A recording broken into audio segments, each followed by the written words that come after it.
Take a look around. The frames in your walls, the tiles in your kitchen, even the components in the screen that you're watching this on probably came from all around the world.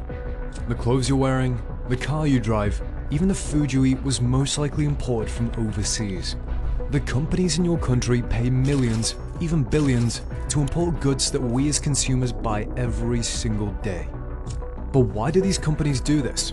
Why don't they just produce these everyday products themselves from beginning to end, from the batteries to the computer itself?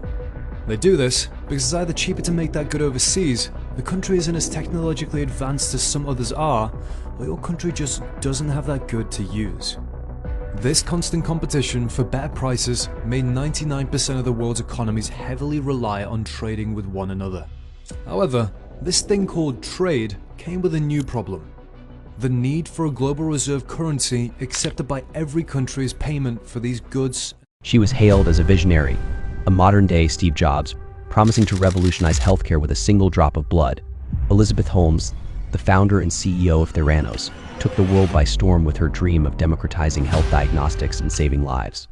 Her company attracted billions in investments, her face graced magazine covers, and her tech made her the darling of Silicon Valley. But behind closed doors, something darker was brewing. Theranos was built on lies, and Holmes was hiding a deadly secret.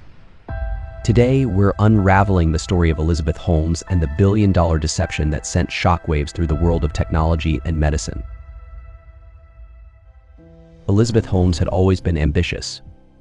Dropping out of Stanford at 19, she had a bold idea, a medical device that could run hundreds of tests using just a tiny drop of blood. Popeyes spicy chicken. Popular Popeyes chicken sandwich. The Popeyes chicken sandwich has returned, but I don't know why this sandwich is making people go crazy.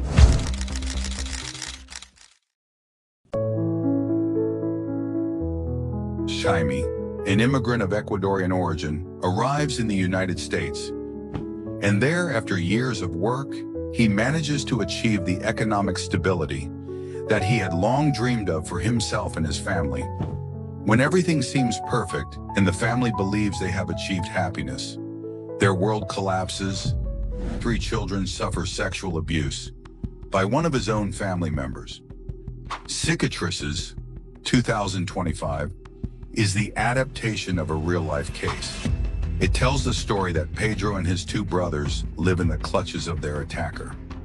The film reveals the process of how abuse occurs, from harassment to rape, intimidation, psychological damage, and the family cover-up. The extent of the consequences caused by the attacks brings the youngest of the children to the brink of death when he tries to take his own life. After Jani finds out about the terrible reality that has surrounded his children's lives and he makes an unexpected decision, he represses his hatred, frustration, and anger to start an organization in charge of helping to prevent, detect, and address cases of child sexual assault suffered by other children.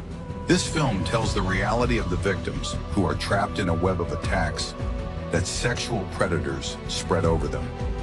Likewise, it is a true story of overcoming a father and his children who decide to defeat fear to confront the adverse situation in their lives.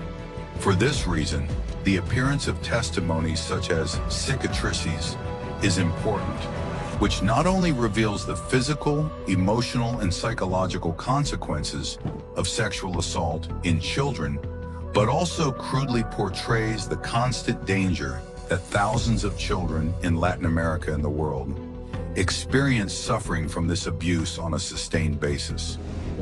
This is a film that denounces a crime and at the same time calls for the conscience of the family, the society, and the institutions in charge of this issue about the terrible impact that this scourge has on the lives of children who are the future of the world.